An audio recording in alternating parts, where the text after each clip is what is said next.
5 कारणों से बीमारी आती है। पहला है पाप, दूसरा है श्राप, तीसरा है जादू टोना और चौथा है खुद की गलती से, खुद के कामों से, और एक 5 है कि वहाँ परमेश्वर की महिमा के लिए बीमारी आती है। और जो 3 कारण हैं, पहले पाप, श्राप और जादू टोना, इन चीज़ों से आप निकलना चाहते हैं और छुटकारा चाहते हैं तो पश्चाताप करें, मन को फिराएं और पाप से अलग हो जाइए। ये श्राप भी हट जाएगा, पाप से भी पूरा ख़त्म हो गया, और यहाँ जादू टोना जो तंत्र मंत्र भी किया हुआ है वो सब समाप्त हो जाएगा, कोई असर नहीं पड़ेगा और आप चंगे हो जाएंगे। चौथा है कि खुद का गलती से, और 5वां जो है परमेश्वर की महिमा के लिए। तो वाकई में अपना गलती को सुधार लीजिए। चौथे नंबर पर जो बात बताया गया, जैसे टाइम से नहीं खाना, बाहर का खाना और उल्टा पुल्टा चीज़ों को खा के अपना तबीयत ख़राब कर लेना और घर की चीज़ें कम खाना, तो इससे भी ये होता है अपना गलती से। तो इसीलिए टाइम से खाएं, अच्छा खाएं, हेल्दी फूड खाएं ताकि आप स्वस्थ रहें, बीमार ना पड़े। तो इसीलिए सावधानी बरतें, अपने गलती ना करें खुद से। मैं एग्जाम्पल दिया हूँ एक खाने का, बीमारी बहुत कारण से आता है तो उसमें सावधानी बरतें, खुद से वो गलती ना करें।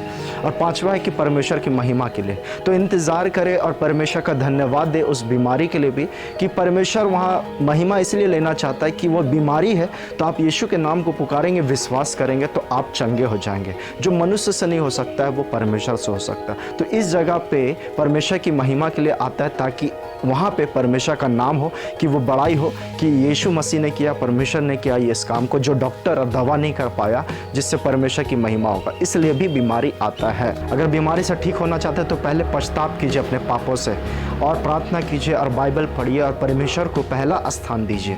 और वाकई में जब छुटकारा आप पा चुके और आप चंगे हो गए यीशु के लहू के द्वारा, उसके कोड़े खाने के द्वारा, तो उस चंगाई को बरकरार रखिए। और बरकरार नहीं रखेंगे तो वो फिर वापस आएगा। क्यों? क्योंकि अपना लापरवाही के चलते, सावधानी नहीं बरतेंगे तो फिर से क्या होगा। इसीलिए जब हम उस पाप से निकल गए हैं, उस चंगाई पा चुके हैं, तो उसको सावधानी से संभाल के रखिए कि ऐसा ना हो कि उस भारी विपत्ति में पड़ जाए ठीक होने के बाद। मतलब चंगाई मिल गया उसके बाद कहीं विपत्ति ना आ जाए। बाइबल का वचन यूहन्ना 5:14 में कहता है, फिर से दोबारा पाप मत करना, कहीं ऐसा ना हो कि भारी विपत्ति तुम पर आ पड़े। चंगे तो आप हो गए, क्या आपने उस चंगाई का गवाही दिया? क्या आपने यीशु का महिमा किया कि यीशु ने आपको चंगा किया, उसका बड़ाई की, महिमा की, तारीफ की, गवाही लोगों के सामने बताए?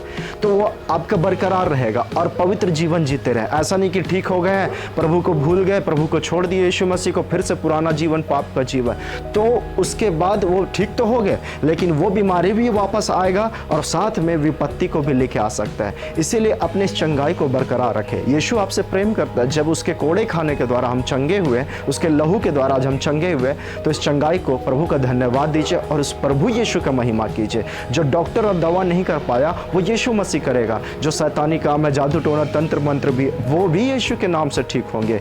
कोई भी चीज़ है पाप से आया है तो पश्चाताप कीजिए, मन फिराइए और प्रभु में ईमानदारी से पवित्रता के साथ चलिए। और वाकई में अगर कोई जादू टोना किया है, तंत्र मंत्र किया है या कोई भी चीज़ किया हुआ है, आपके पश्चाताप से आपके पाप जब दूर हो जाएंगे तो कोई भी दुष्ट आत्मा, शैतानी काम आप पे अटैक नहीं कर पाएगा, क्योंकि आप पवित्र है और आप प्रभु यीशु के लहू में सुरक्षित है। इसीलिए जितना पश्चाताप करेंगे, मन को फिराएंगे, वो दुष्ट बीमारी वाली आत्मा आप पे काम नहीं कर पाएगी। क्यों? क्योंकि आप पवित्र हैं और आप प्रभु में चल रहे हैं, पाप और बुराई से अलग है। इसीलिए उसका कोई भी हथियार सफल नहीं हो पाएगा और आप चंगाई को बरकरार रख सकते हैं अपने प्रभु के पीछे चल के, यीशु मसीह के साथ। मैं विश्वास करता हूँ कि इस वीडियो से आपने समझा होगा कि बीमारी से कैसे निकला जा सकता है और इस चंगाई को कैसे बरकरार रखा जा सकता है। प्रभु आप सबको, आपके परिवार को आशीष दे। Praise the Lord.